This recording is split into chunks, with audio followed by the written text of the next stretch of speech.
Okay, got it. All right. So we just I was opening it, it just disappeared.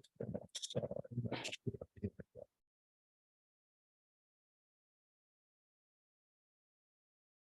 There we go. So it should be fine to share now. Yes. So where is it?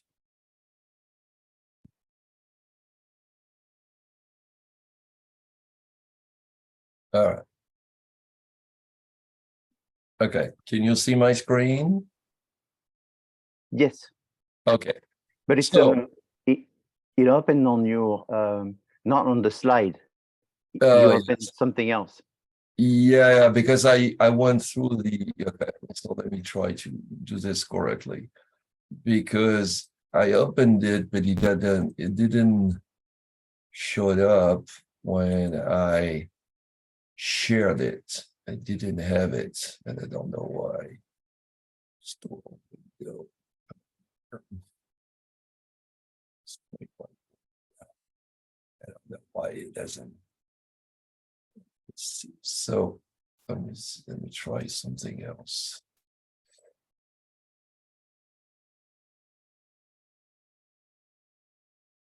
There we go. Now it should be. No, same thing. You still have the. It's okay. Yeah, it's fine. We can. Okay, let me Yeah. see if I can just make it, like the slide. Yeah. Here we go. Is it better? Yes, perfect. Okay, perfect. So welcome everybody to this event organized by Frank. Thank you, Frank, for doing this. I have around 15 minutes to talk about the classes Business 491 CS that Frank teaches too, which is consulting to small businesses that we have had for 2 semesters, fall 22 and spring 2003. So I will present to you a list of the clients, then some issues and the project purposes. What are the goals of the different projects, and then the skills that are activated, then some challenges, and how the students see the consulting project. So it's also the way they perceive it and work on it. So we had this list of consulting project and clients. As you can see, curiously, there were a lot of them in the healthcare industry. We had a mental health hookup, which is a therapy company owned by a person who is the owner, and she has, roughly an employee or half an employee, depending on the time.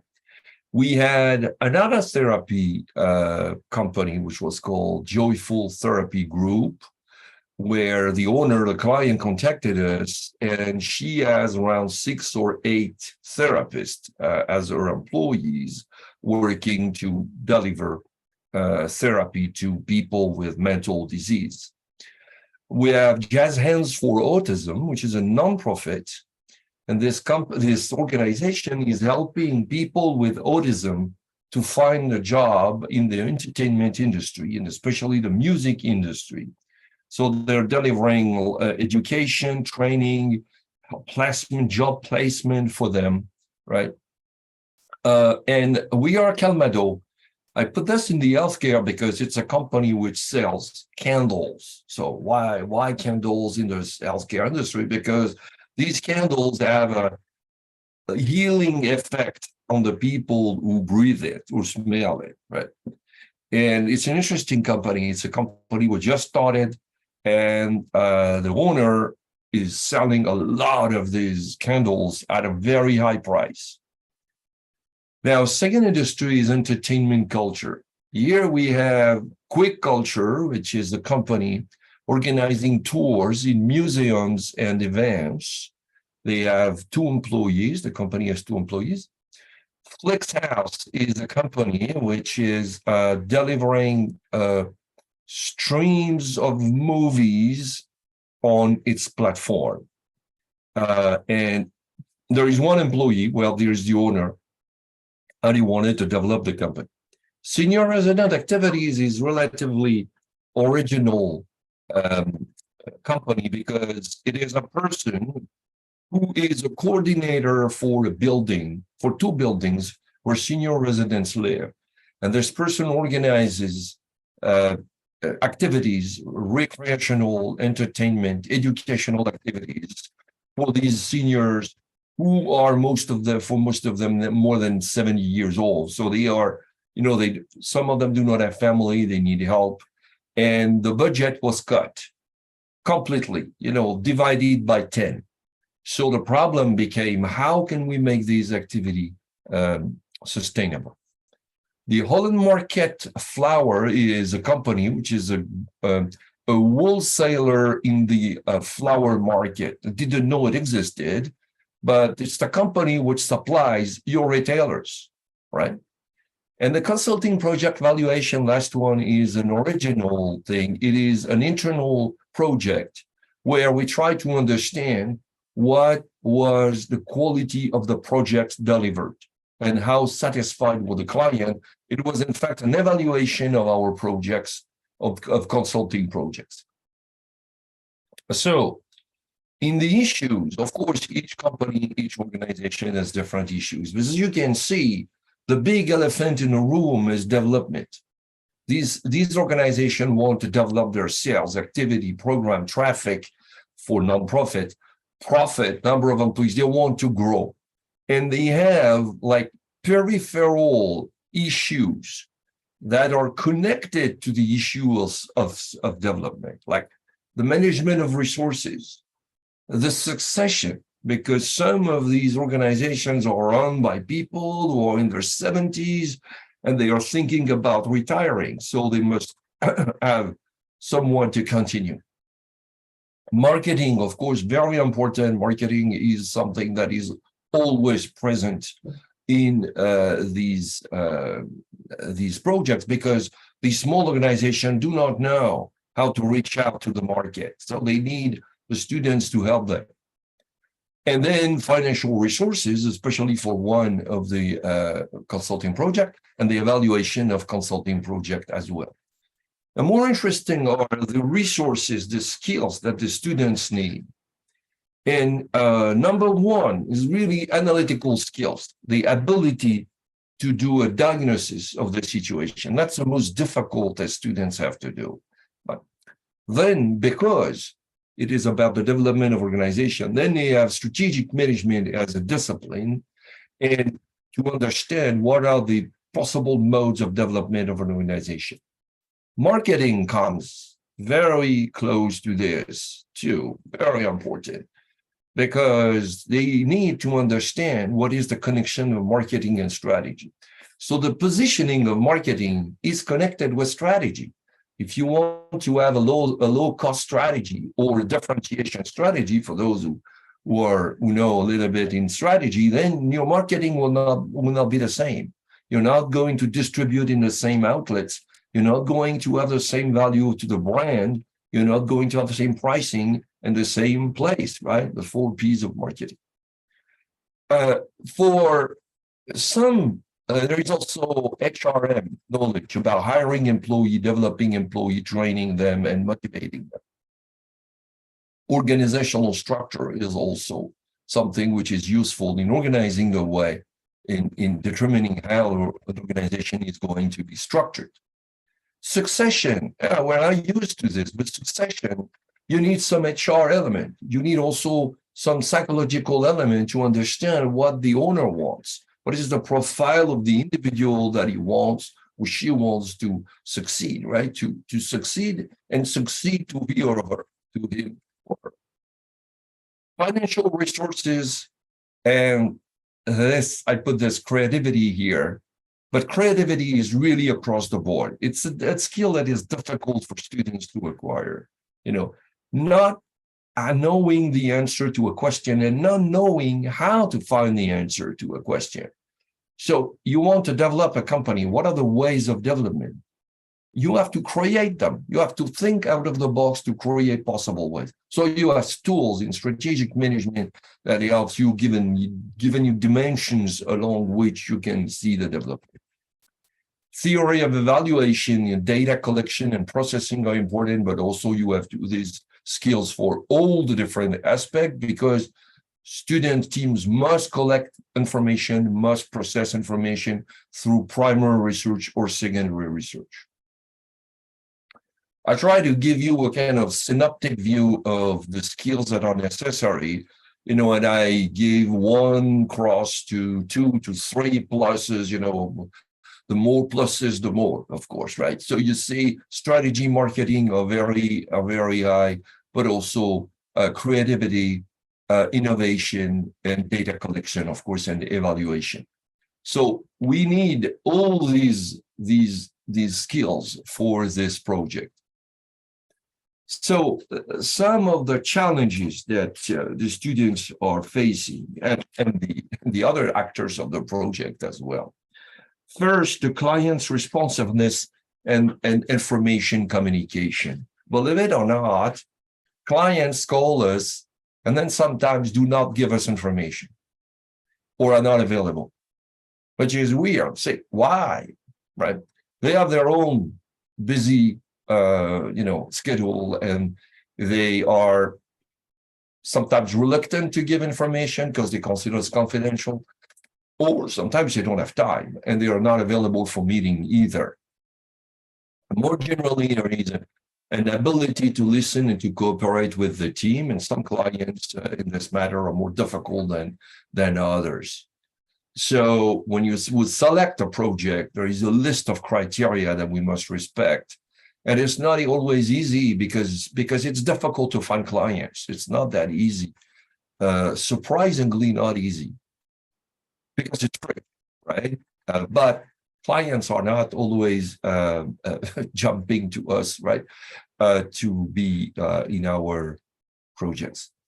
The team has always a tendency to jump to conclusion and not spending enough time to analyze the project, to understand what the project is about, and to see all the different aspects and dimensions of a project. Now, I've developed tools to that, to help the team to do that. It's difficult for the team to conceptualize and understand the project. So at the beginning, it's the most difficult, right? The first 2 or 3 weeks are the most difficult because they have to understand it. Using creativity methods is also very difficult, and some projects absolutely require it. And they have to learn that. How can they be creative and think out of the box and invent things that do not exist? I have noticed, number 7, that the students are generally tired after they have used the first wave of research. They launch a first wave of research, being by survey, interviews, focus groups, and then they're exhausted, right? And they say, wow, now we have done this. I don't have the courage to to do another one. The perception, the paradigm of education that we are in all our classes is what I called passive stance, because we are just listening, and the students are asked to regurgitate the knowledge that they have acquired. That's the model. In our classes, it's not this model. It's an active problem-solving, critical thinking frame where you have to self-guide to know what you have to do, and you have to understand where you are and what you have to do, which is not easy, and students are not used to it. So making them overcome what they have done for decades, what they have done for years and years and years is not easy. Sometimes teams have internal issues. They have conflict, right? It happens. They have the leadership issue. Who is the leader? 1, 2, 3, do they rotate? Right? Time management is also always an issue, because I tell them at the beginning, you think you have time, but you're wrong. You will be rushed at the end, I guarantee you. And inevitably they are rushing at the end. The team management and the relationship with the client is also not easy because the team is generally afraid of the client, right? And they must consider him as a friend, as a partner, someone who works with them, right? And for the advisor now, Frank and I and others, the dilemma is always too much support or too much autonomy. How do you help the team in this trade-off, right? So I want to finish with a slide where I try to illustrate the consulting project from the student standpoint, the different stages, which are pretty classic. First, it's understanding the issue, but deeply, not just, the client wants to develop the company. Okay, well, all right, that's right. But it's vague. What does that mean? Why? What is the long-term goal of the client? What is the context? There are a lot of things that must be added to this simple question.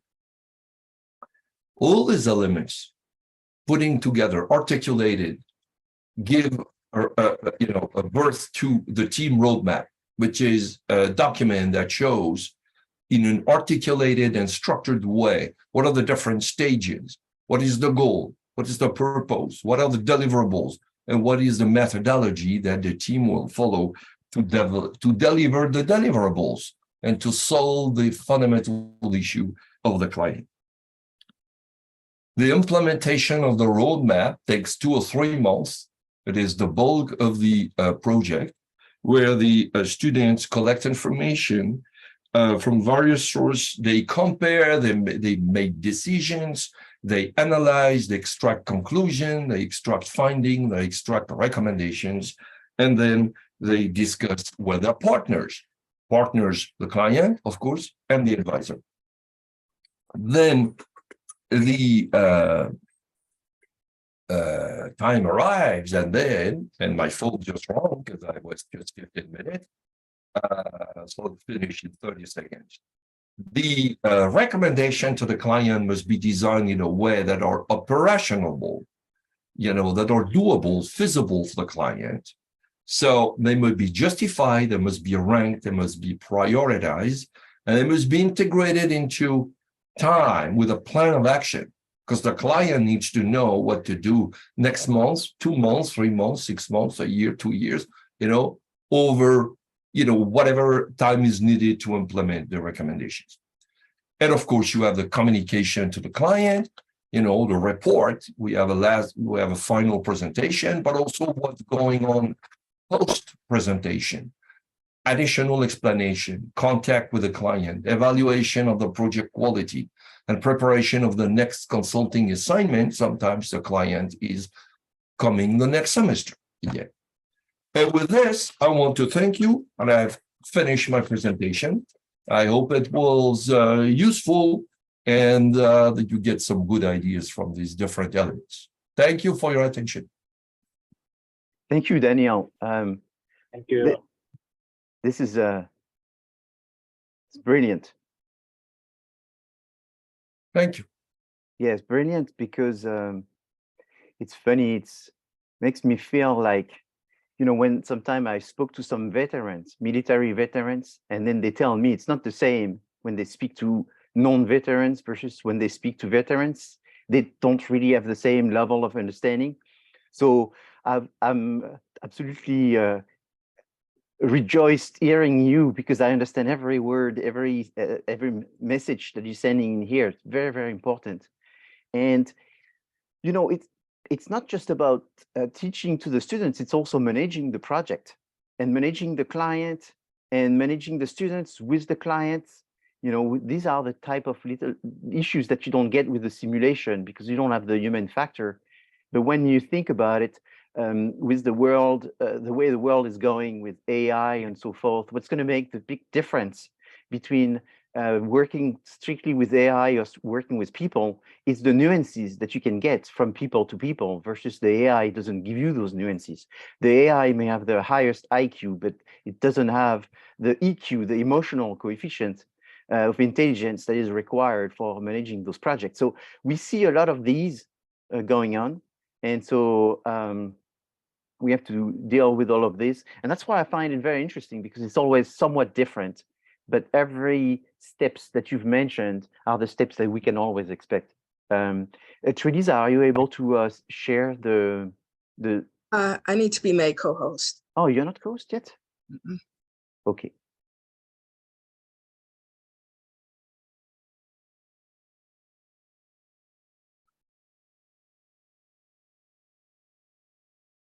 Sorry about this. I thought I had everyone already co-host, so you should be good. So that this was a very big message, that may not be so much understood by the students, but it's very important for the faculty or anyone teaching. I think it makes a big difference. And so it is very true that finding clients is not as easy as well, because the clients, there's many different kind of clients, but most of the clients that we deal with are people that don't have much experience themselves getting consulting. So they don't really know what they are getting. And oftentimes they think that the benefit is mostly for us, when in fact, I would say a big chunk of the benefit is for them. These consulting are things that, it's a little bit like someone that never goes to the dentist. If they've never been to the dentist, they don't really know what's the benefit of having a free dental review. But with the people who go to the dentist, or the people who go to lawyers, and they spend a lot of money, then when they hear it's free, or it's not as expensive as it usually is, oftentimes they are worried. And that's oftentimes a big problem when working with large corporations, because large corporations are very skeptical of working with students, because they are used to spend millions of dollars for consulting. So they have little expectation that they can get anything amazing from a group of students under the supervision of a professor. So I have experienced this. Next slide. So the next slide is going to show you the agenda. And so I've asked Trelisa to help me with this, because I had the wrong ID last night, I guess, to upgrade the system in my computer. And this morning I was doing Zoom, and it's working very well, but for some reason the sharing doesn't work. So thank you, Trelisa, for jumping in and taking this role. So today we've already heard Professor de Grevel. I will say a few things, and then we will have the Vice President of the Southern District, Stephen Contreras, coming. And then we will proceed in what is called the Fast Pitch Investor Competition, which this year is the 16th year. And so we have 3 people competing in these, and we'll have 2 sessions. One is a 60-second fast pitch. It's also called an elevator pitch. And then we'll have a 5 minutes presentation, which is more elaborate. For me, today is a very exciting day, because I've actually started working with these students since October. I originally started working with them, and Trelisa, you can go to the next slide. I started with them under the collaboration that I had with the Sustainability Center and Professor Zapia, and James Saria and Lauren Augusta, who was the people in charge of MESA. So I know many of the MESA people have joined us today. And so this has been a great collaboration, because I haven't had the opportunity to work with farmer students and agricultural students in the past. And this has been amazing, because they have a very practical view of business. And it was interesting to collaborate between their very practical view of business and I giving them some very frame guidance and asking them to stay within the frame guidance. So it has been very enriching for me to work with them. So 3 students will be participating today. We have Cristina Leon, who is right now in Temecula. And so she will be presenting her enterprise and presenting it from a fast pitch perspective. And then we have Rose Kolstad, who is in Maui, Hawaii right now. And so she will also present her farming agricultural startup. And finally, we have Trelisa Glazatov, who is in San Bernardino. And she has been working on this for a while. And all of these projects are very inspiring. These 3 students have been beyond amazing to work with. 2 of them have a PhD degree, and one has a bachelor in politics, but they will present themselves so you learn more about who they are. So they've been very motivated, They have an amazing sense of humor because I kept asking them to do more and more and more. And they're very ambitious and motivated. So it's been an absolute pleasure to work with them. And you can go to the next slide. So because we have 3 ladies, I was thinking of doing something a little different. You've all heard of the program on TV called Shark Tank, which is obviously has inspired a lot of organizations to start doing their investor pitch. Just so you know, when I took over the Wells Fargo Center, I was looking for clients, I was working for clients, but for the annual event, I wanted to do something a little different, which back then in 2007 was not popular. I wanted to do an investor pitch. And the reason I was telling the students that this was important is because you oftentimes, when you start a business, don't have the money in order to have this business go to be implemented. So you look for money. And I couldn't see any of these classes or any of these experience on campus. So I decided to do the Wells Fargo Center annual event for fast pitch, which is now one of the oldest in California after 16 years. So we try to keep the flame going. But this year is very special because we have 3 women and they are in agriculture. And also what's interesting is the fact that there's another sort of Shark Tank, which you may not have heard, which is called the Dolphin Tank. So the Dolphin Tank is sort of the Shark Tank, but for women only.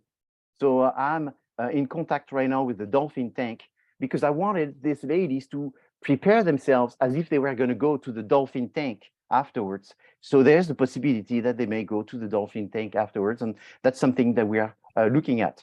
So when you look at women, you'll see that in fact, 3% of the VC funding goes to business funded by women on average. It's a really small number. That's not right. 40% of the US businesses are women owned. So why only 3% of the VC funding goes to women? 64% of the new women owned business were started by women of color. So there's a large number of women of color in the recent years that have started businesses.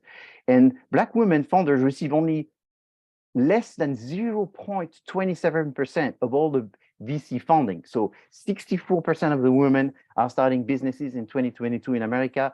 And how many are getting VC funding? We're talking 3 times less than 1%. So it's extremely small. So it's very interesting to see all of these gaps and what can we do? And so the Wells Fargo Center, like the university, is very interested in the diversity, the inclusion, and the equity, and trying to make a difference. And so we're looking at this, and we're encouraging people to look for funding, whoever they are. And now we have 3 women, and this is great that we are able to help them. Female entrepreneur ask for roughly $35,000 less in business financing than men. That's also something that should be changed. Private tech companies led by women achieve 35 higher percentage of return on investment. So that's also an interesting thing, is how come women are making more profit than men when in fact they are running private tech company. So all kinds of interesting differences that I found. I didn't tell any of the ladies who are participating today about this, but I wanted everyone to hear it, to see how important and how much impact you can make. I think we can make impacts, and everybody should be making impacts. The next slide. Because before we go further, there's 1 minute of silence that I would like to take for my friend, Professor Natale Zappia. Professor Natale Zappia, you may have heard about him, mostly if you're from MESA. He's a very good friend of all of us. He's impacted so many people on campus. He's impacted me positively. And this morning I was talking to Professor Tracy Tung, who is a professor of fashion management, and she was also telling me that she was impacted by him. In fact, he's pretty much gave her inspiration for the direction of her career, and in many ways he's done this to me as well. So Professor Zappia was a professor of history, but he was very entrepreneurial, extremely entrepreneurial, and he was starting so many things on campus, and he was a director of the Institute for Sustainability. He was very involved in farming. He was very involved with the native Indian Americans as well. He was the sweetest, nicest, smartest, the best wit. And unfortunately, he passed away last Thursday. As far as I know, he was starting to be sick last January, and I thought he was doing better, but unfortunately, I lost one of my best friends on campus, I can say this. So We'll miss you. It's going to be hard to keep doing these amazing projects. I've done 4 or 5 different projects with him in the past 5 years. During the COVID, we were meeting every 3 or 4 days through Zoom. I was meeting with Natalie, and we were talking about the different things we were doing. So really, if you know Nate, you know that you probably have an amazing experience as much as I had. Anyone want to say anything? I'm just giving this opportunity. If you knew him and you want to say something, please jump in. Frank, Yes. I would just like to say that Nat will really be missed because he was an amazing, amazing player in the game of life. And he touched a lot of people. And I really appreciate that. And I treasure all the time I got to work with him. Absolutely. Absolutely. And as far as I know, he was sick. So I kept him in the loop about the Wells Fargo Center event. So when I had a reminder on Thursday, I had sent thousands of emails on Thursday reminding everyone. He was in the email. And when yesterday I sent the reminder, I felt horrible removing his name from the email list. You know, these are very hard things in life suddenly that happens. It's like, how can your life just stop like this? And so he was supposed to be here today. He was supposed to be celebrating. He's the one that connected me with the tree farming students that you will see present.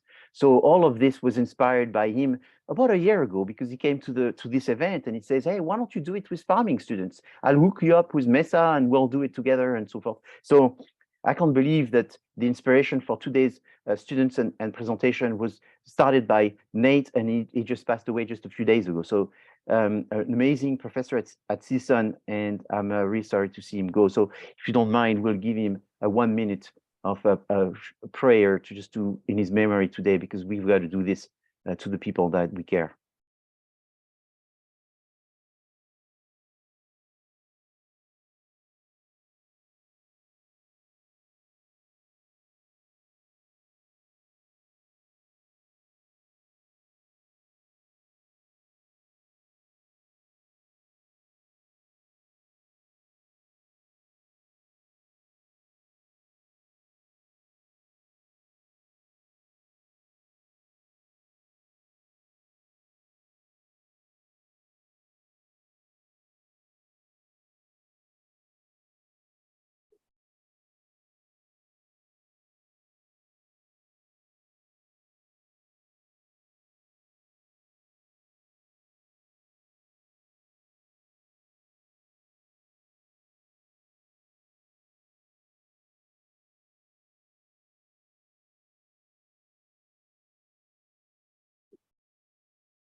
Well, you may know my family makes cognac, and Nate was Italian, and so he made fun of my cognac, saying that grappa was better.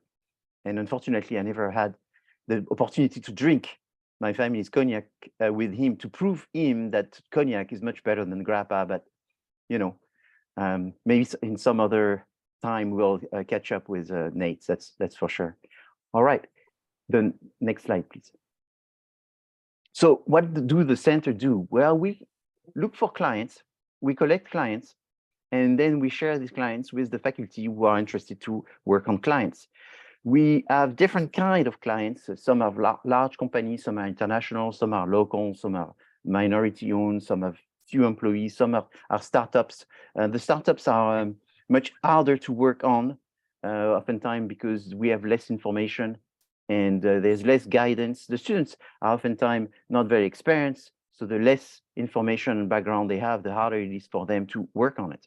We try to be realistic. We try to offer real solutions for the clients, for them to be able to use it. And like I mentioned before, a lot of clients don't have experience getting consulting, and therefore it is difficult for them to understand what they are getting. And almost always, when they get the feedback from the students and the presentation and the reports from the students, they are blown away. Everything is customized, everything is made exactly for the client. And so so it's very important for us to do a good job, because we want a positive word of mouth coming back to the center. Next slide. So in the next slide, you will see that here I have a lot of details. I'm not going to go through the details, but I just have in red the key subjects, components that we provide. So a lot of the work, and you've heard this already from Professor de Gravel, there's a lot of strategy being discussed. Oftentimes it has to do with sales. I would say most of the project is how can I sell more? So when you talk about sales, you talk about management, you talk about marketing, but you also talk about the various elements to make the business more efficient by looking at the processes and management, and then looking at financing. And so that was the impetus for coming up with the investor pitch that you will see today is how do you get money, and where do you get money, and how do you present something in order to get money? So it is very important for students to learn to do this. And I know there's one class that is being proposed as a new class at the Nazarian College, which is actually going to be working on the investor pitch deck. And I know it's in the work. But there's a lot of issues that are related to the HR and also issues related to IT. And all of this always culminate to how much money do you need, and how much money you're going to go and share. Are you talking about royalty? Are you talking about equities? So for the students, this is always an exciting class to work with a real client, because they can see that they're learning something that they can use. They can see that it's as a value for someone. They can see that they're learning something that they could use in many different situations. So that's very good for the students to see that. Next slide, please. So I always bring this one in the past few years, because this came to me as a surprise. But it's very common. I always say to the students, you can take a horse to the river, but you can't make the horse drink. And it's a little bit the same for when you are a consultant, is you can give the best advice to the client, but the clients always decide what they want to do, if they want to follow the advices. It's a little bit what you hear from a doctor. I mean, the doctors may say to everyone, stop smoking and eating fatty food and start running and exercise. And that's what they say to every one of the patient, but very few people actually do that. But the doctor cannot stop saying that, because the doctor has to keep saying this. So when you're a consultant and when you teach the students how to be a consultant, we see a lot of repetition for us. And so this was a client which we gave some recommendation, and eventually the report and the recommendation went into a drawer and stayed dormant for a few years. And then the client eventually was pretty much going bankrupt. And the client started to implement the recommendation that the students had gave this client. And then in a matter of a few years, the client started making tens of millions of dollars. Eventually, he reached $32 million revenue. And he came on campus to explain that the number one and only reason why he was successful is because he followed the students' advices, which I think was very nice. I don't think that was the only reason, but he said that that was the impetus, that was the start for it. So we not only helping clients to do better, but to some extent, sometimes at that time he was making $300,000. So he went from $300,000 to $32 million. I mean, that's a big impact. And we always want to tell anyone that this can happen, and it doesn't happen to every one of our clients, but it happens to the clients to actually take it seriously and try to implement it. That is very important. We don't do the implementation. We only make the recommendation, and then the clients will do the implementation. Next slide, please. So our clients, as I said, might be startups. They also non-profit organizations. So we don't just do for-profit organization. We work with smaller businesses, family businesses. We also work with international businesses. We work with all kinds of businesses. They don't have to be tech businesses. They can be pure engineering, services, farming businesses, and so forth. Large corporations, small corporation. It is very important. Next slide, please.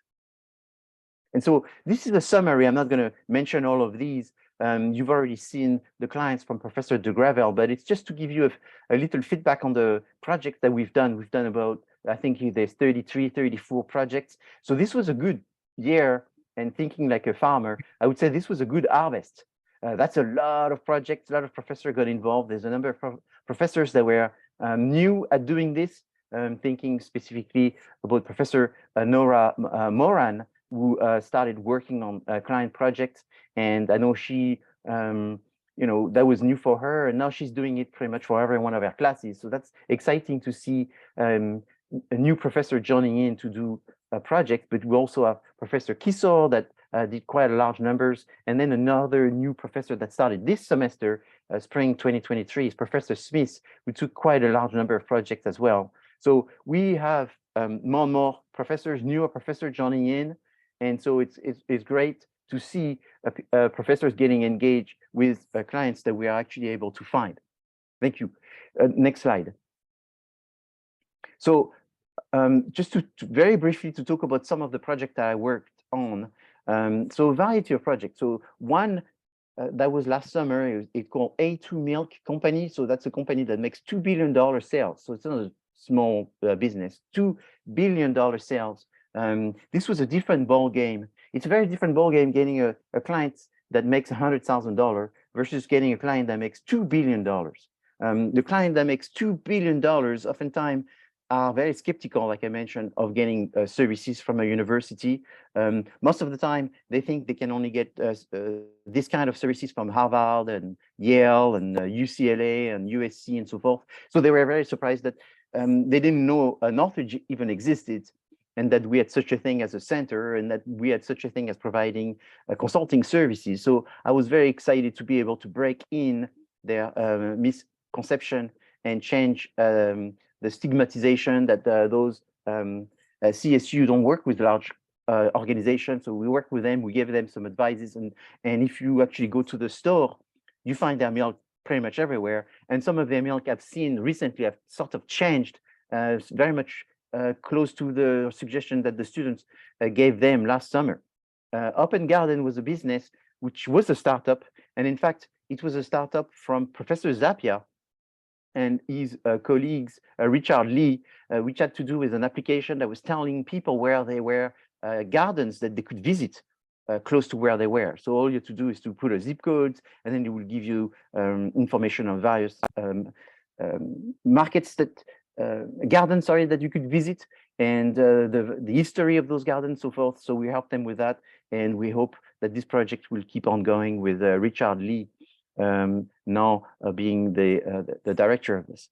Another project that I did was for Andrew James. So this was with the Master of Business Administration, inside the College of Art. And so we have CSUN elects the best musician of the year. And every year the music genre changes. Last year it was more like soul, and this year he's actually a rapper, Andrew James. So he won best musician, he got a scholarship, and automatically gets serviced by the master students having consulting for his art. And so we help Andrew James. We came up with multiple strategies and plans for the next 5 years on how to develop and become a successful music artist. And then the last one was for the Orange County Sustainability Decathlon, which is an American competition that looks at how to improve sustainability in the home development, looking at mobile homes that could be built under $100,000 and be used for minorities or be used for people with a certain income and so forth. And I worked with Professor Mukherjee from the College of Engineering. And this competition is actually still being, because I did the consulting part of the business consulting part, and Professor of Engineering Mukherjee is working on the production. So they're actually building the CSUN small house through like a mobile house, which will be displayed in the month of October 2023. There's only 19 universities that are going to the final, and CSUN is one of them. So we at CSUN and in the Nazarian College, we're doing very many different things. And so I want everyone to know this. There's no cookie cutter. Everything is custom. Everything is courtesy of the endorsement of Wells Fargo and the Nazarian College and CSUN. So if you know anyone that we could help in the future, please do not hesitate. I know there's quite a number of students here that are hearing us. And if you know any businesses, please just send me an email, and I'll be more than happy to direct this person to a faculty to get consulting services. It makes a huge difference to have a set of eyes, a new set of eyes looking at your business and coming up with maybe new ideas. And then the next slide. So we have many clients, and we don't take all the clients. Unfortunately, sometimes we have more clients than we can supply, but we are always working on future clients. Next slide. And so This slide is the slide that tells me that we're going to start moving into the 60 seconds. And so thank you, Trelisa, for your help. We're going to go now in the order that was assigned. I did a random assignment last Friday. So it's going to be Cristina first. So if you don't mind, Cristina, putting your camera on. And so it's going to be Cristina, Carly, and then Trelisa. And they will be speaking only for 60 seconds. So this is the elevator pitch. It's very quick. I'm also going to ask Priscilla, my assistant, if she's here. Yes, I'm here. Hi, Priscilla. Hi. Good to see you. Hi. Good to see you Welcome. too. So thank you for being here. So Priscilla is going to help us with the vote. So she's managing the poll, because what happens is it's going to go pretty quick. Every one of those three people, so again, it's Cristina first, then Carly, then Trelisa, are going to speak for 60 seconds as if you are an investor in the elevator with them, and they're trying to get a business card from you or your cell number or something like this for our next meeting, which the next meeting is going to be the 5 minutes. So we're going to pretend that this is the game, the way it happens. So you're going to look at their 60 seconds, and eventually you're going to vote for the best one, only one vote. So Cristina, are you ready? Yes, I am ready. Do you see me here? Yes, I do. Okay, perfect. Okay. So whenever you're ready to go, you go. It's your show. Okay. So you're not going to say 3, 2, 1, huh? I can say that if that helps. Let's do it. Okay. Okay. 3, 2, 1. Good afternoon, ladies and gentlemen. My name is Cristina Leon. I would like your help in bringing the exquisite fruit that you see behind me to the world.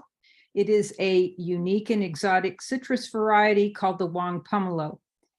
It is a traditional and celebratory fruit, highly prized by the Chinese community. It is purchased as gifts and placed on the altar next to the Buddha for the Chinese New Year celebration.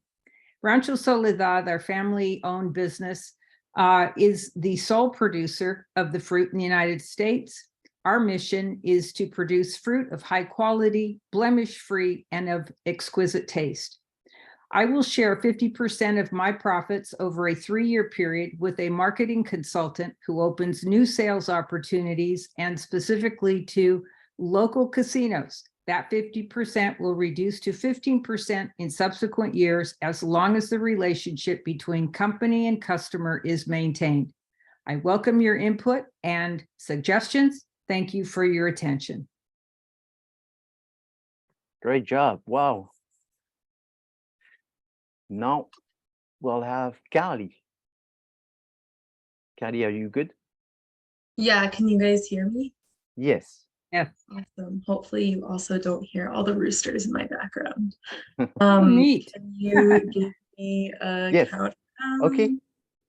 3, 2, 1. Aloha, my name is Carly Rose. I am a farmer, an elementary school garden teacher, and a yoga instructor.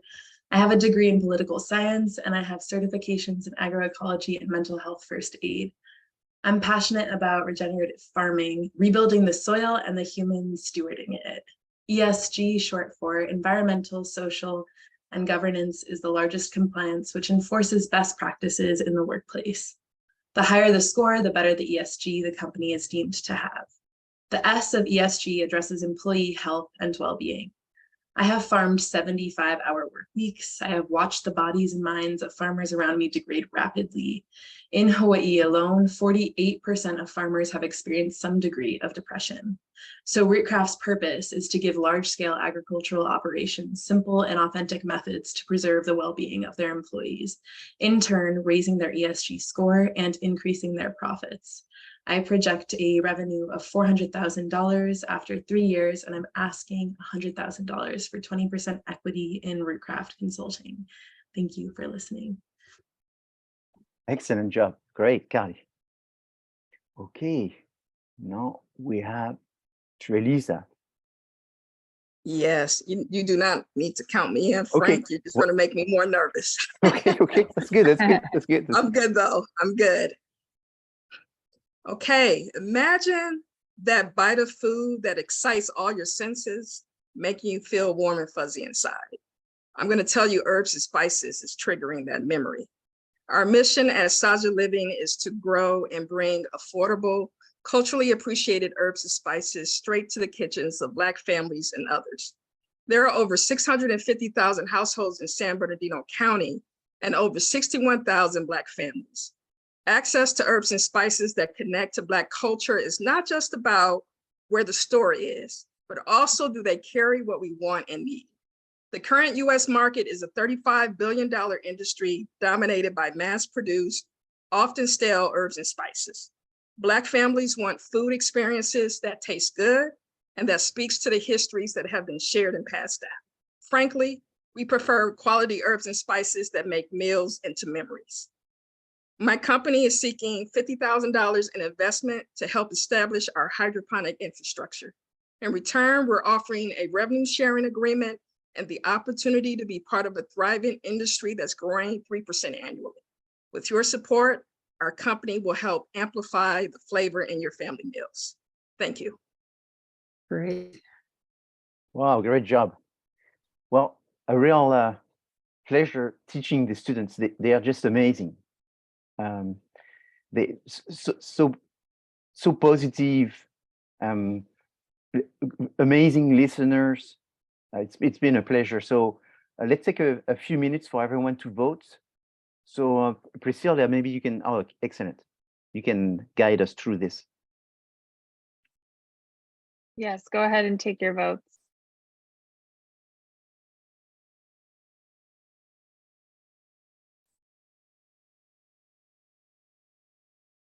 Frank, do we vote too, or do? Well, should you we- can, of course. Yes, I think Okay. it's fair that you do. I have a guess on who you're going to vote, but that's okay. I'm sorry to ask a naive question, but how do I vote? I don't know how to do that. You can only I'm- click. I click on the name. Yeah, just one name. Oh, yeah, it's not allowing me to do any of them.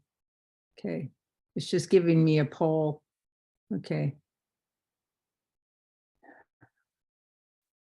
I think because you are all co-hosts, so maybe that's why they're not able to vote. Or Oh. Trelisa and Carly, are you able Oh. to vote? Oh, so No. maybe No, I'm not able to vote. you're not Okay. able to vote. Mm-mm. Okay, You so have to abstain. yeah. So you see the result already. Uh, So the co. Oh, maybe You Daniel. do. That's why, because you're co-host. So let me Yeah. remove you as a co-host. Okay. Yes, please remove me.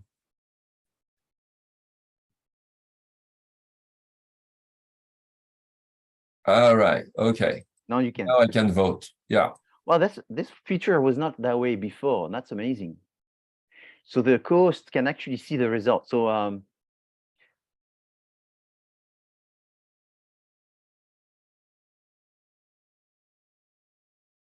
it's very close. Woo. It's not that close that often. I tell you this. Because you are too good professor.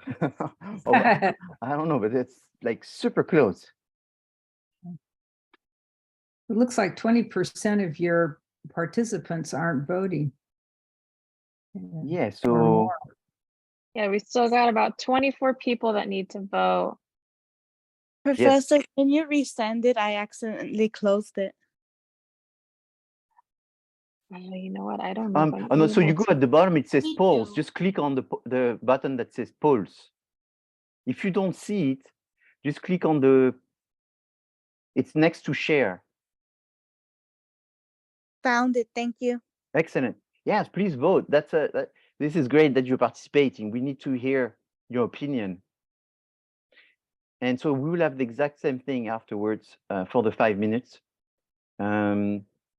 I know some of the competitors have invited friends and family, so I want to welcome their friends and family. I saw one name I recognized was Mr. Kolstad, so welcome. It's great. So, 20% 20%.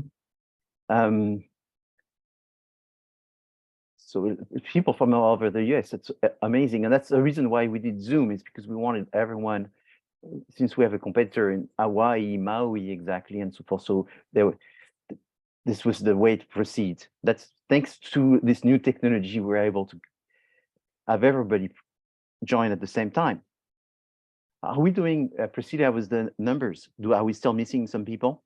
We're missing 12 people. I'm going to let everyone know in the chat. Okay.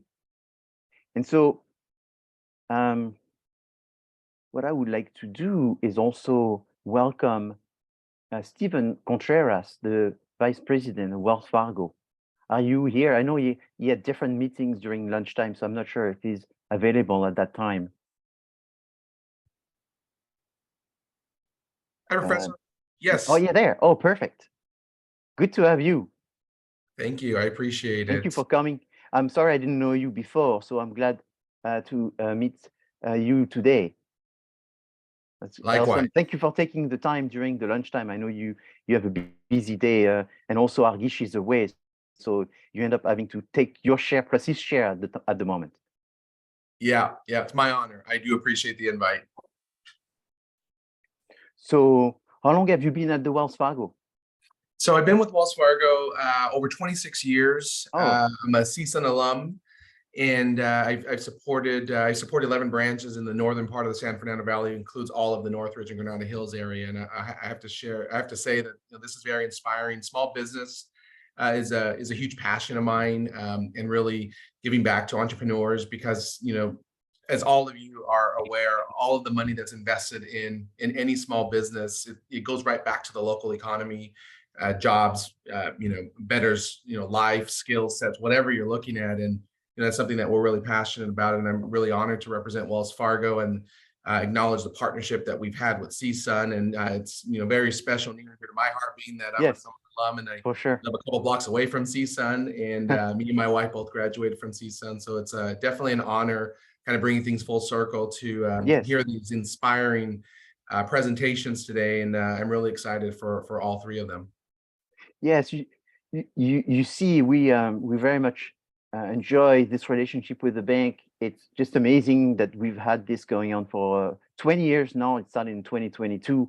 So it's been a great relationship. The bank has been supporting CSUN in so many other ways, that when I took the directorship, I said, what can I do to increase this value by doing something that one day will be amazing? And so an investor pitch competition, I think, makes even more sense when you're supported by a bank, because that's what banks do. They manage money and they looking at investments, everyone's investments. So today it makes sense. But I have to tell you, even as a professor, sometimes you have to make entrepreneurial decision.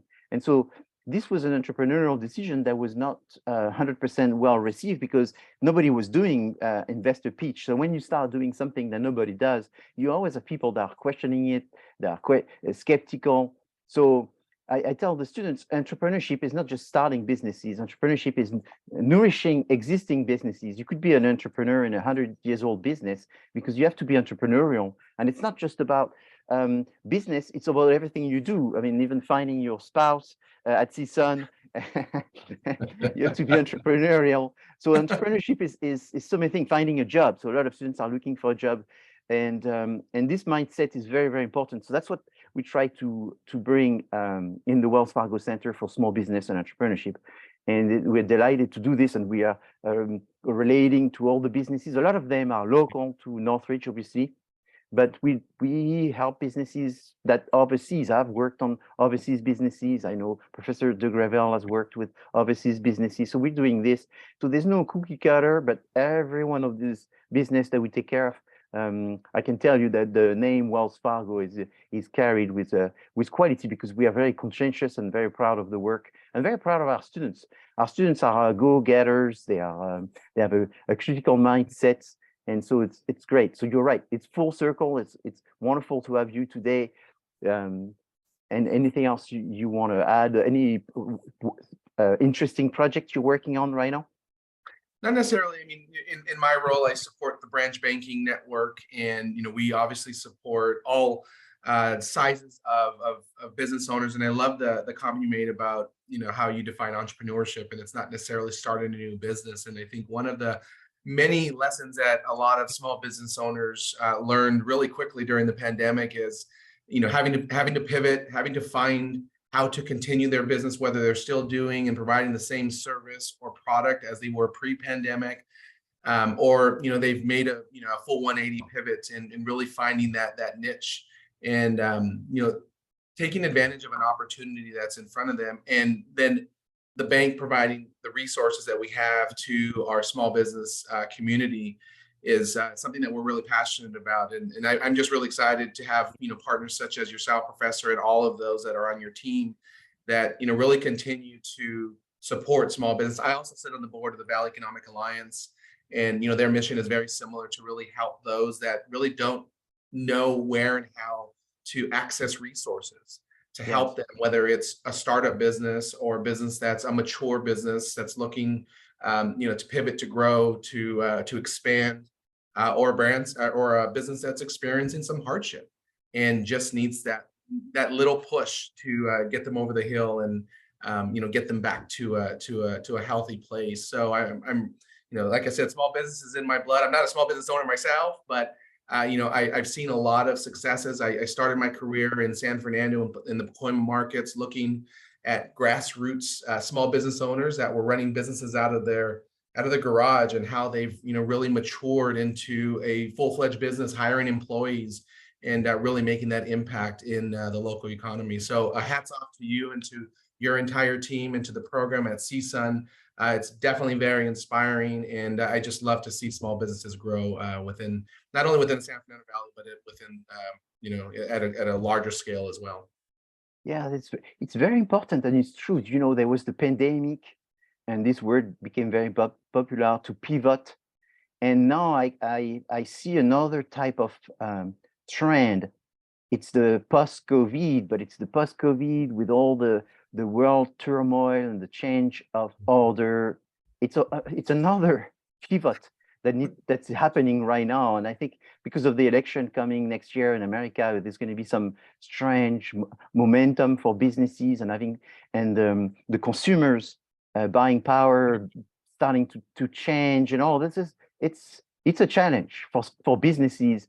And you're right, the word I spend a lot of time telling the students, so there's a number here, it's the word opportunity. To me, this word is so important.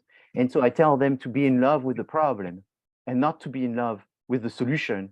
So don't love the idea, don't love the solution, love the problem, because the problem is what's going to make you become better at solving the problem is what you need to focus on, not falling in love with the product that you think the world should adopt. That's too narcissistic.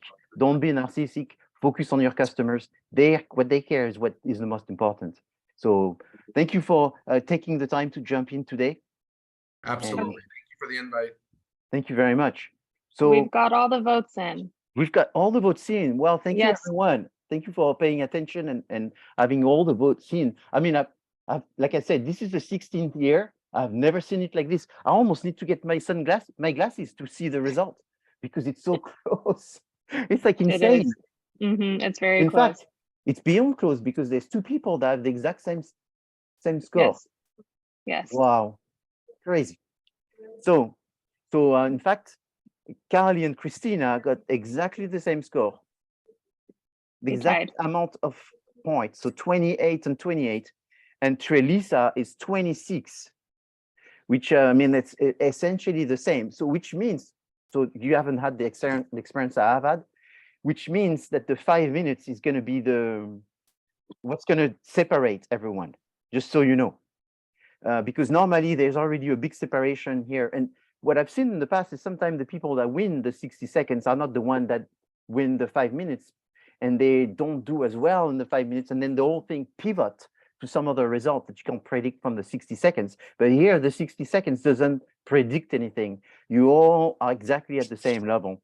And because of the making them co-author of the presentation, they can actually see these numbers, which normally I don't let them see because I don't want them to feel good or too bad.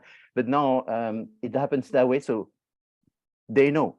Nobody has any advance. So we're going to go back to the 5 minutes, and we're going to start again with Cristina. In that situation, Cristina, you can actually share your presentation. All right, it says host disabled participants screen sharing.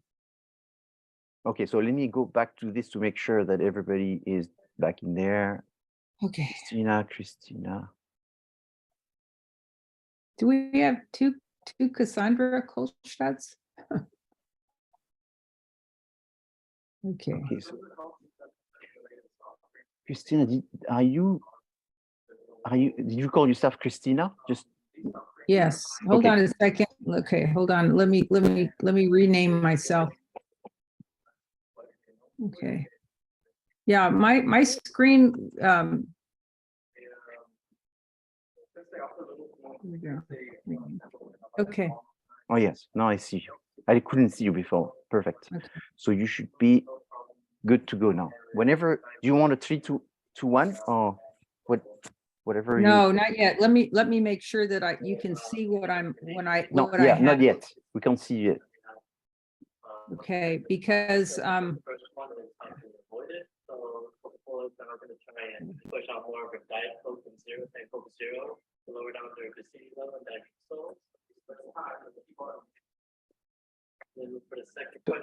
There's also a is it you, Cristina, that has a sound in the background? Or? no, that's not me. Oh, okay. Someone else has Yes, their it's microphone good on. now. I Okay. muted it. Okay, perfect. Thank you, Cristina, for your help. So No Cristina, you tell us. Okay, can When you you see want. my screen? Yes, now you see your screen. It's looking good. Okay. I won't have any transitions, just because we were having trouble previously, and so we determined to do this as a PDF. That's okay. Okay. I think it's a fine. Yes. Okay. All right. So you can do 3, 2, 1 if you want. Okay. 3, 2, 1. All right, my parents established a Rancho Soledad in 1975 on a pristine piece of land that has a microclimate perfect for growing avocados and exotic fruits. My father, a professor at Cal Poly Pomona, taught plant pathology and botany. During World War II, he was stationed in the Pacific, and he became enamored with Asian culture and also East Asian fruit. He collected seeds and budwood, and those experiments inevitably resulted in the development of the Wong pomelo that you see behind me. After 30 years of teaching, I retired and took over management of the ranch. I immediately immersed myself in the latest citrus and avocado research. My goal has always been to be a well-informed farmer. I am determined to continue my family's legacy. As a hands-on farmer, I meet daily with my workers, my team. We've experienced good fortune here on Rancho Soledad, and we have been since 1988 irrigated solely by the water from an artesian well. Since 2020, the entire ranch is solar powered. With the popularity of our fruit, we've been looking at developing a brand name. On the right is a logo still in progress, and on the left is a design for a sticker to emphasize the exclusivity of each piece of fruit. Each will be individually labeled with a number, much like a limited edition. So who is our target market?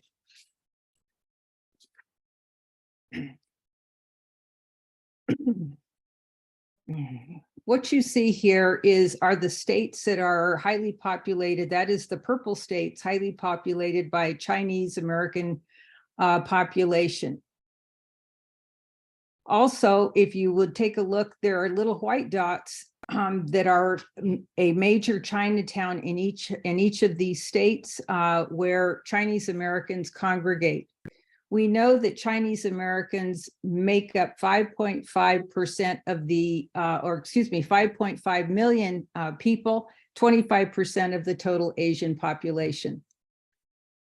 So what does this mean for our fruit? Here are some of the important advantages that we have. They highly revere our majestic fruit. They are a population that spends significant money on fruit, and they are the wealthiest minority in the United States. What other advantages do we have? There are no other producers in the United States, and we have no competition.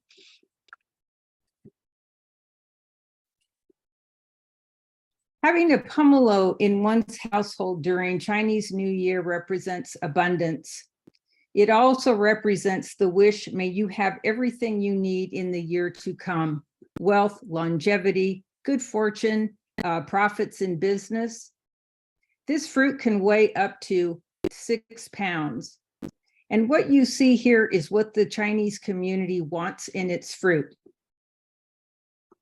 That is brilliant yellow that is complemented by the dark green leaf. Except this is the market reality in California. I'm limited by state restrictions to sell my fruit with leaf. What does this mean to my bottom line? It means I take a 50% hit in my price. Okay, so there are some challenges we face, and there are also some solutions that we are presently doing. We are looking to integrate Asian-inspired marketing, reaching Asian targets, and also increasing our customer base to pre-COVID customer base numbers. Here are some of the solutions that we are already beginning: developing a business website, marketing outside California, designing decorative gift boxes, targeting the frequented Asian websites, and also targeting local casinos.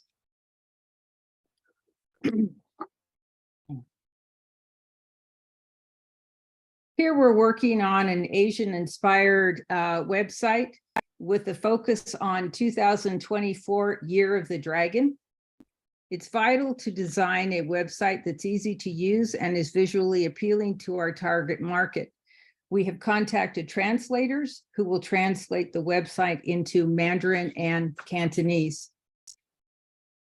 Shopping carts necessitate easy use. We are seeking consultants in the Asian community to help us with this issue. Here is a concept for a gift box, decorative and sturdy enough to be sent and delivered safely in and out of state. In 2020, we acquired a produce distribution house. In 2022, it was a phenomenal harvest. We had a tremendous yield. And in order to sell the product after Lunar New Year, we sold the remainder at sale bargain prices. This year's harvest, however, was smaller than last year's. Citrus has a tendency to alternate bearing. However, we also found that inflation had a tremendous impact on our sales. Buyers were less willing to settle, or buyers were unwilling to settle for a less attractive product than what they could buy pre-COVID, that is, fruit with leaf.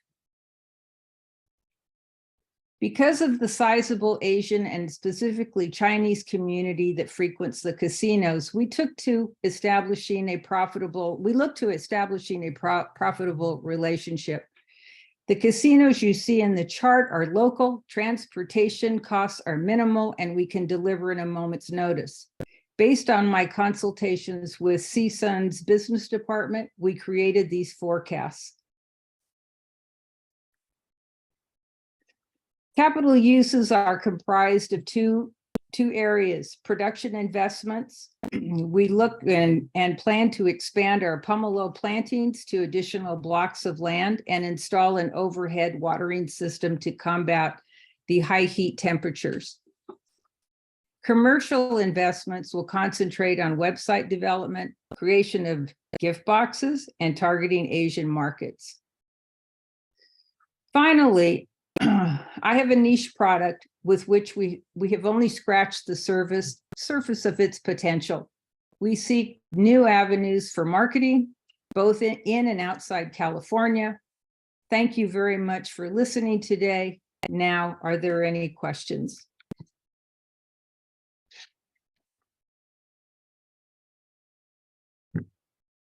Anyone has a question for Cristina? Someone has to have a question. We may do that at the end for, Okay, that's people fine. may, That's yeah.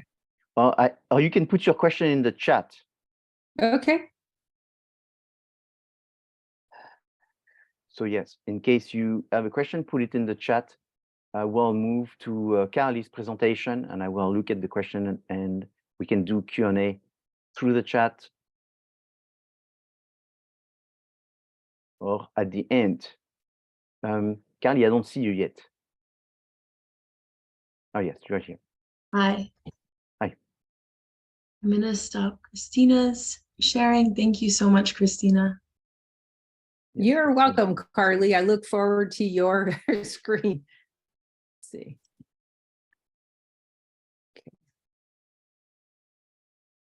Okay, can people see that? Yes, Right. it's looking good.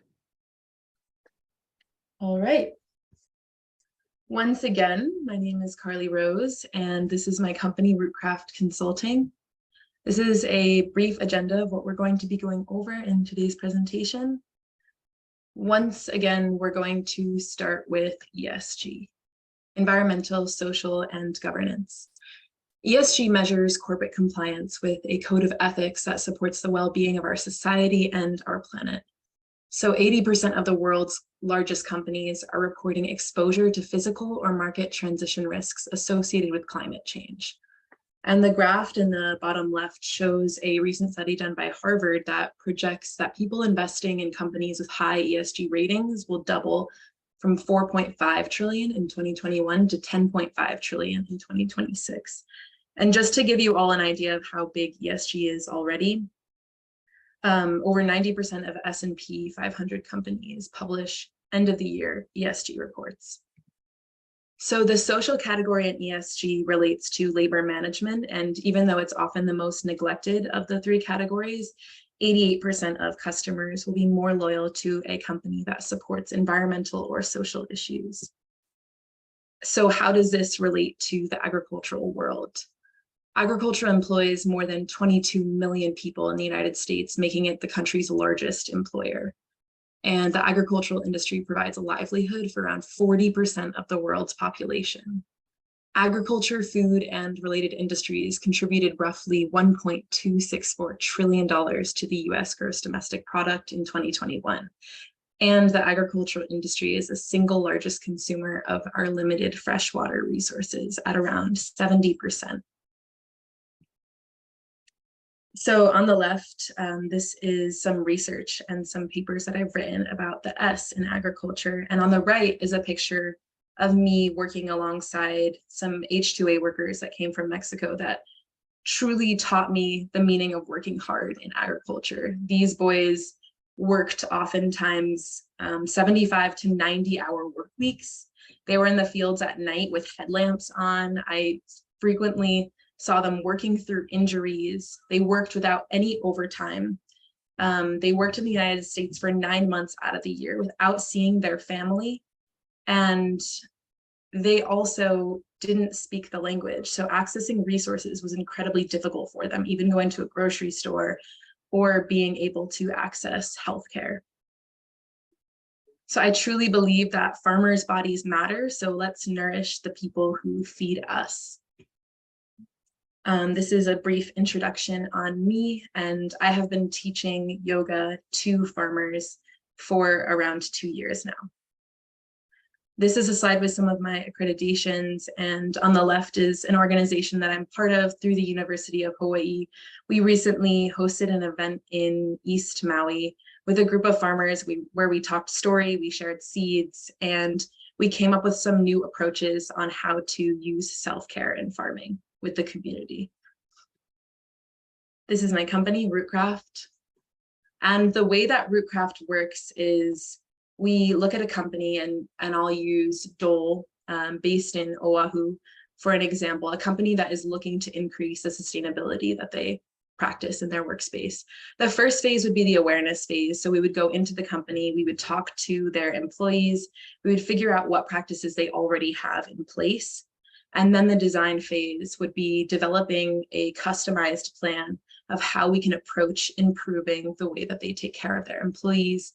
Next is the implementation phase, and this is the action plan, where we begin actually doing mental health coaching with their workers. We have yoga classes, meditation, whatever it is that their workers feel like they need to thrive in that workspace. Fantastic. And then the flow phase, monitoring and continuing to augment that social category and increasing their ESG score. This is our rubric for how we rate companies that we're working with in their social alignment index, and these are the categories that we're scoring companies on. And this is a list of specific examples of what you can do as a company with Rootcraft to be able to improve your score. One example, over the course of a year, 2/3 of your employees must take a body wellness session. And this slide is talking about the future of Rootcraft.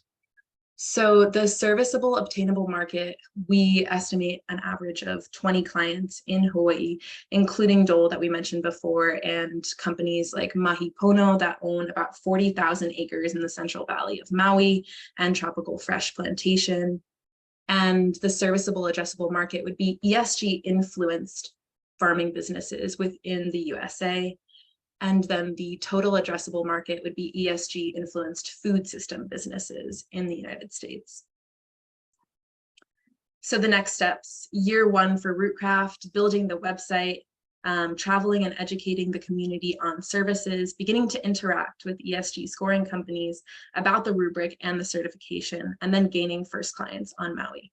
Year two, the goal is to have at least 7 large-scale agricultural clients, building up the certification trademark, and beginning to hire outside to offer different modalities based on the demographic of our clients.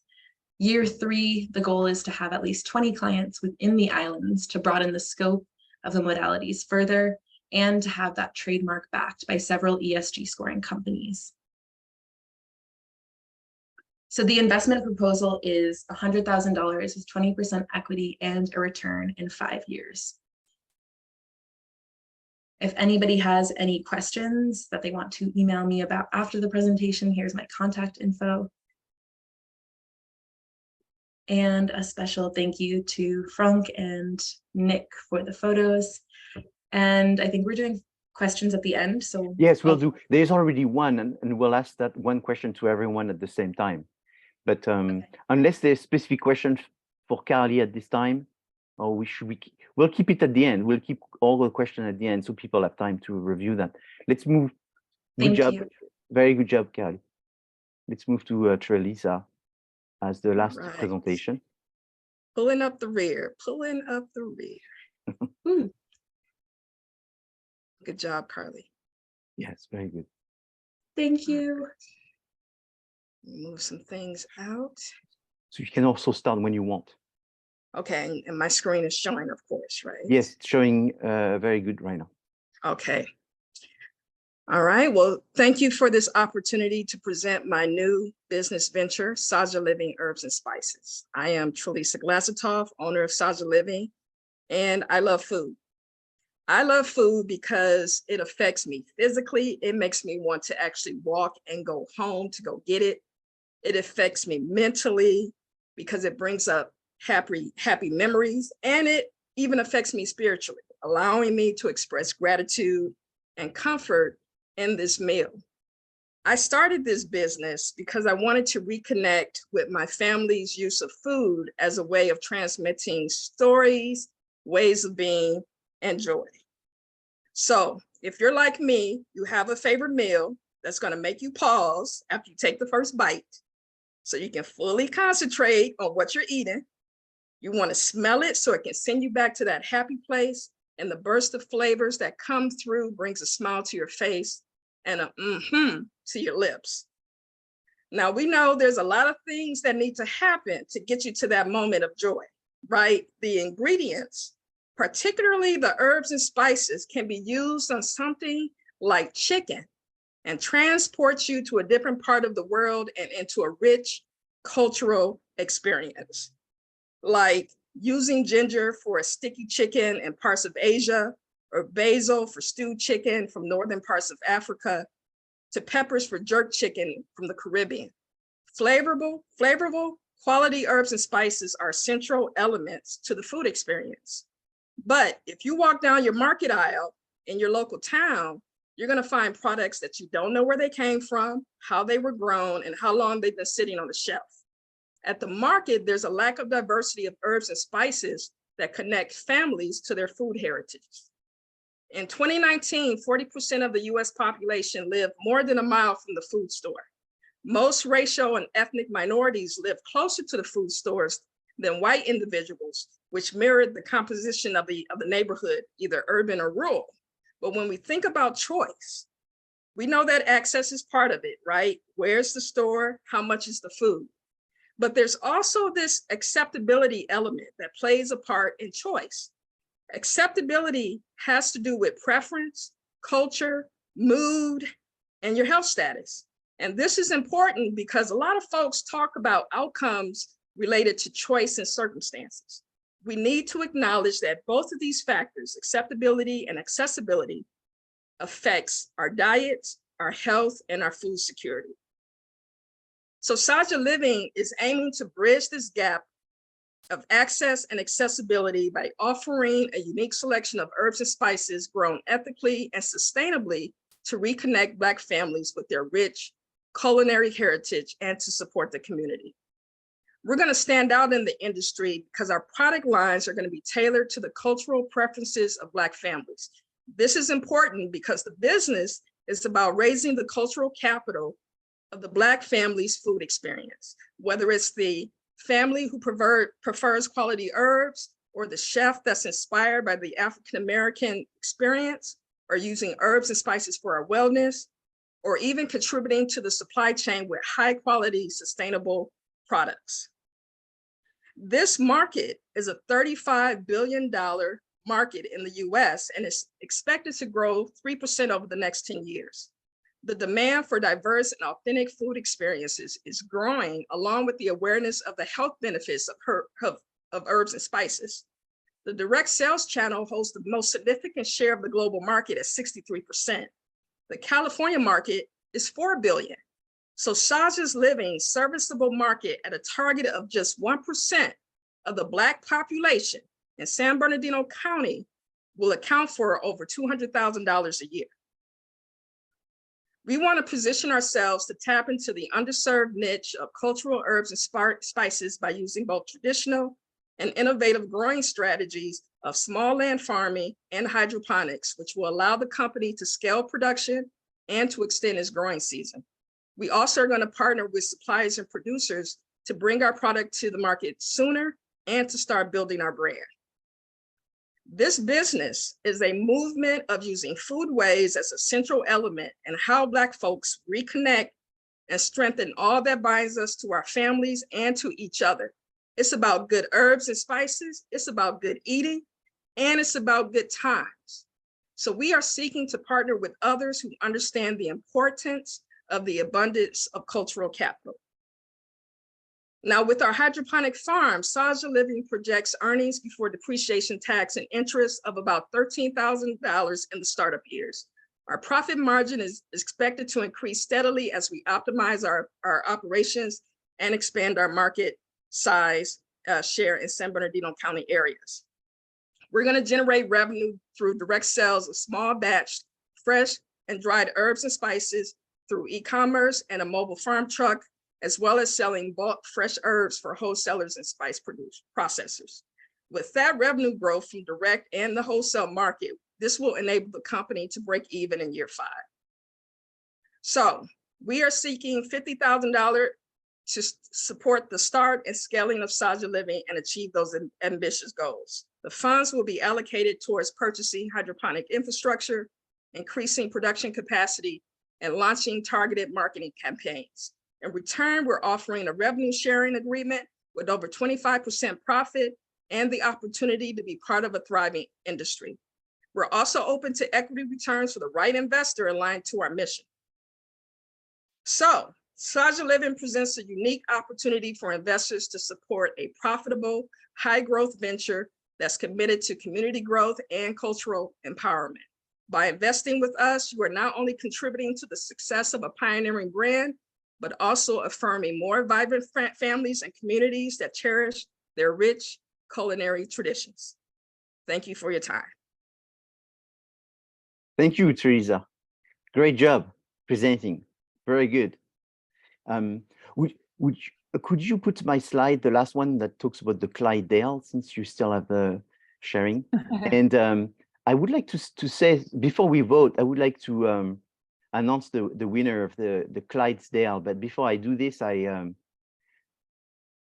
would like to talk about a few things. One is, you know, students, I deal with a lot of students. Oftentimes they ask me, how can I get successful? Well, you can get successful by doing more than by talking. So I was looking at you presenting, and I'm so proud of you, you know, the tremendous work that you put in this. You didn't have to do it, but you did it because you invest in yourself. And so people oftentimes ask me, how can I get better? How can I succeed? Invest in yourself, take advantage of situation. Right. So I was thinking of these two students that came to me and one time and say, oh, we want to participate to the Wells Fargo. Yes, but it's a lot of work. No, we want to do it. And they participated. And that year was interesting. Maybe I need to do this again. But there were two people. There were groups of two. So the teams were made of two people presenting instead of one. And they actually won. And those two people who presented, and that was maybe 12 years ago, now are actually both professors at CSUN, those two students. And so how did they become professors? They became professors because they put themselves into situations which are not comfortable. You don't learn by keeping doing the same thing. You only learn by putting yourself into uncomfortable situations. So I don't want to say big secrets, but I know that the first, you know, your first draft presentation was far and away from the one that you just did today. And I'm the one that can say, oh my God, what a tremendous change. And I'm so proud of you because you have done a tremendous change and you've learned so much. And I know that, you know, I don't know if you're going to become professor at CSUN, you know, that's not always the direction for everything, but you will accomplish amazing, great things because you push yourself beyond a comfortable zone, and that's extremely important. If you staying in comfortable zone is not what gets you to learn. So that's my little segue to this very unique situation this year with Professor Sean Maziar-Kayani, because when was that? 12, 13 years ago, I was teaching a project, a client project, and eventually I met a college of engineering professor, and he asked me, oh, could we work together with my engineering students? And I said, okay, maybe I could involve some of my students with the engineering students. But he said, but my engineering students don't know much about business, and I'm an engineering professor. Could you allocate 2 classes where your students will come in my class, sitting next to my engineering students, and teach your business students while my engineering students hear the teaching? So that's what I did. And there was a person sitting, which was Sean Kayani. He was sitting there as an engineering student. And he came at the end of the class and he told me, oh, you know, I had no idea. I like engineering, but I also like marketing and business and all this. And I'm discovering this, listening to you, that maybe I should get more involved in this. And at the end of this class, he came and he asked me, how can I become a business professor, a marketing professor? I said, well, I don't know. Maybe you need to get a business degree. Maybe, I don't remember what I told him exactly. But what happened is a few weeks, months after, I heard about an assistant job to assist me, sort of like Priscilla is assisting me today.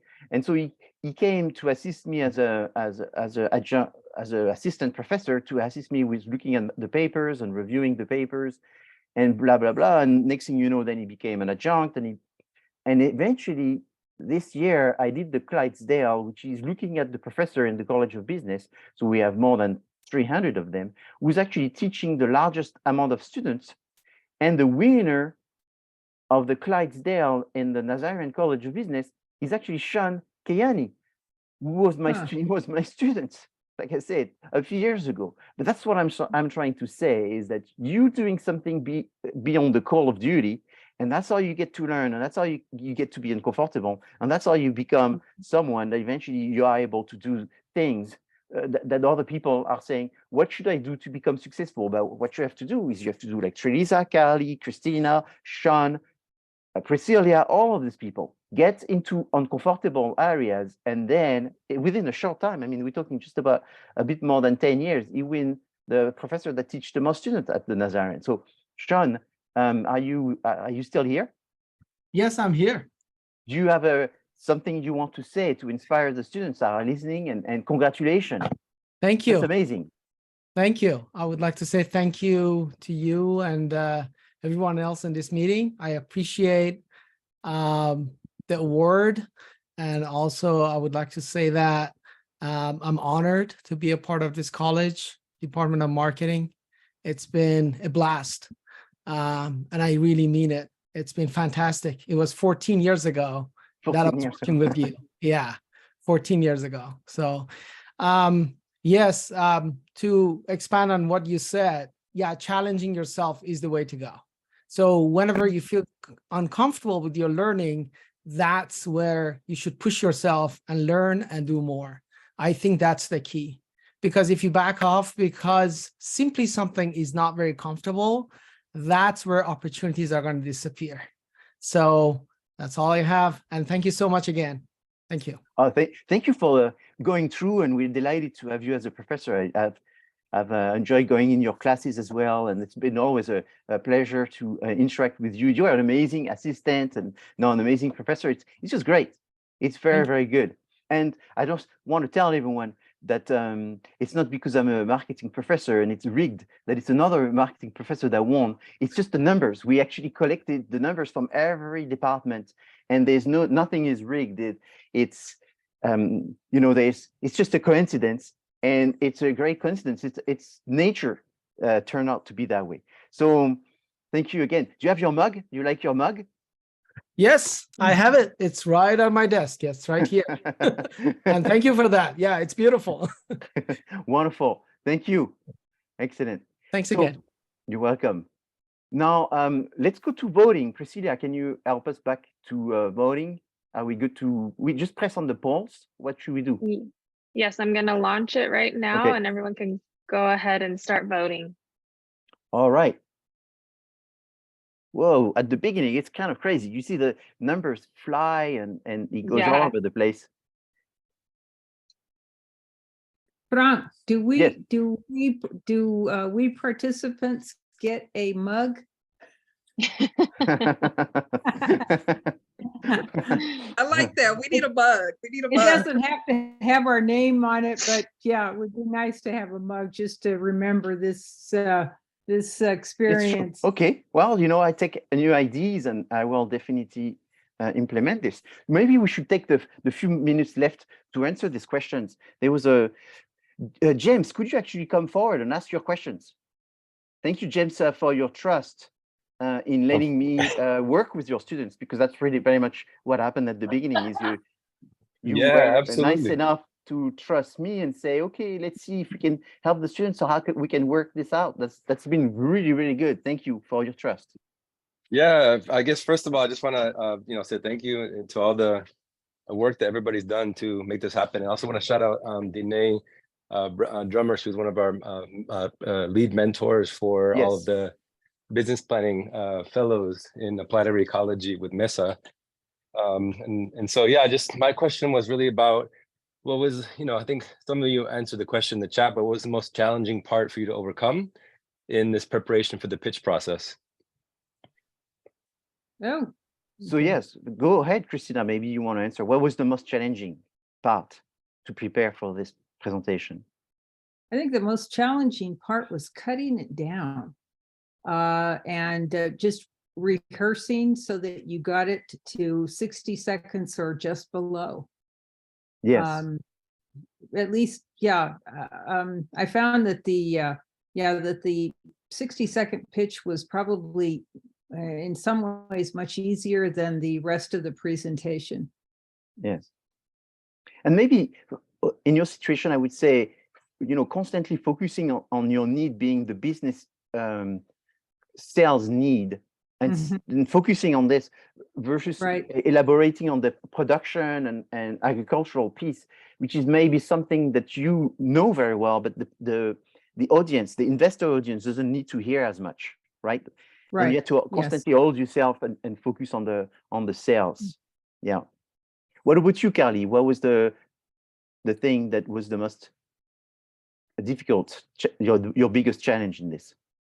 In all honesty, I think not talking to you all about how much I love farming the entire time and trying to work some numbers and business that would appeal to everybody and not just people that are nutty about agriculture. Yes, that's right. Yeah, every time I looked at your presentation and I say, oh my God, there's not enough numbers. You need more numbers. Yeah, I kept saying that. That's true. But now I saw a lot of numbers. That's much better. You're getting there. You're pushing. Yes, because when you talk to investors, they need those numbers. They need your projection. They need all of this. So that's very important. What about you, Trelisa? I know you responded in the chat, but can you tell us? I did. And it was part of just like staying true to my why. But I would say that, Professor, you challenged me a little bit in that area too. I think we went several weeks just kind of, I was talking one thing, but it was showing up a different way. And so really being able to articulate and name it helped to then frame the rest of, what I hope to contribute to my community. So yeah, I joke with Professor all the time. Like every time I met with him, he had like homework. I'm like, dude, I gotta go back and like check some things, check and balances. But it was all to the good, to the end good. So I do appreciate that. Yes, that's why I enjoy working with you three, because you were very positive and you it's almost like we knew each other. So you knew I had good intention, but you just knew that I was going to ask you to do more, but you just wondered where and what. And, and I know, for example, with Cristina, there was a lot of time I asked her, you need to design things, design the packaging, design the website. And then Cristina was telling me, what? You no way. So eventually I gave her a hand for the design and I said, don't worry, let me help you with design. Let me help you with this. So it was a really good collaboration. I enjoyed it very much. The numbers are still moving. What's going on, Priscilla? We're everyone's voted, it looks like. Oh, everyone's voted? Yeah, we got two that they almost tied, but missed by one vote. Wow, one vote. I mean, this is crazy. Yeah, I don't know if you want me to share the results or if I should. How many people You're are on missing? there. So I guess it's, for the host, you guys can see because you're a co-host, but I don't think the participants can. So I see it's just 150. So we'll announce it at 150. Let's do this and just take a few minutes, but it's very close. There's one vote differences at this minute. And so thank you everyone for coming today. Thank you for taking your time. Thank you for the students joining us, for the faculty also who joined us, for the speakers who came forward and spoke, for everyone who had trust in this experience that we could share. Thank you for Dean Chandra for coming. I'm not sure if he's still here. Thank you for your support at the Nazarene College. I'm here, Frank. I've been listening the whole time. Thank you. Wonderful job, by the way. Thank you very much. Yeah, it's very exciting. So you don't know the numbers, but they are crazy close. It's this year. It's amazing. So it's 150. So Trelisa, go ahead. Let us know. Who's first? Oh, who's third? Maybe you do this. You want me to let everyone know? No, sorry. Priscilla. Priscilla. Okay, so in third place we have Cristina. In second place, just missing by one vote, is Carly. And then in first place we have Trelisa. Wow, very close. One vote. Congratulations, everyone. Congratulations. And so this year we again, thanks to Wells Fargo and the Wells Fargo Center funds and the support of the university, we will be able to share some money with you. So you will get, all of you will get a check, which is going to come at, it's administration. So it may be 1 or 2 months to come, but eventually in your mail, you will get a little check for your work. Thank you again for trusting me, because I was on your back for quite a while. We are meeting several times a week this past few weeks. Right. So great students, stay in touch if you need more help. If you know anyone that needs help with the business, send me anyone, and we'll do our best to help anyone. That's what we all love, and we love to hear about your farming future and so forth. Best of luck, everyone. Anyone wants to add a last word before we separate? Yes, but you said everyone gets a check. That's what you said. Yes. So the 3 participants get. Oh no, not us. Just the participant. No. You and I, we keep working. Okay. Okay. But it's good. It's good. We're doing a great job, and this is very satisfying work to be able to get the students to make such a big progress and to participate in this. And it's all positive. So thank you everyone for coming today. And I hope to see you all soon. And we just 1:52, so it's past the time. So I want to respect everybody's dedication to the schedule. So thank you very much, everyone. And I'll see you all around, and have a great summer if I don't see you again. See you next year. See you next year. Yeah, see you next year. We'll do it again, and I'll invite everyone. And that it's very exciting. It's very difficult. It's a great assignment, and it takes brave people to want to be able to do that. So thank you again to Trelisa, Carly, and Cristina for going through the motion. And congratulations, Sean, for winning the Clydesdale. Thank you, everyone. Thank you, everyone. Bye. Thank you. Thank you. Thank you Bye-bye. for watching, and thank you, Trelisa. Nice work. Great work, everyone. Great. Can't Yes. wait to Trelisa, see everyone's that's progress. wonderful. Congratulations, Trelisa, for winning Woohoo! the 2023 Wells Fargo Center Wonderful. Investor Pitch. So great job. Thank you. Thank you. Thank you. Thank you, Priscilla, for your help support with this. Of course, Thank thank you. you. Thank you to all Thank the you. ladies. It was very inspiring presentations. It's great to see your guys' journey along the way too. So thank you so much. Thank you. Have a Thank great day. Okay. Bye-bye. Bye-bye.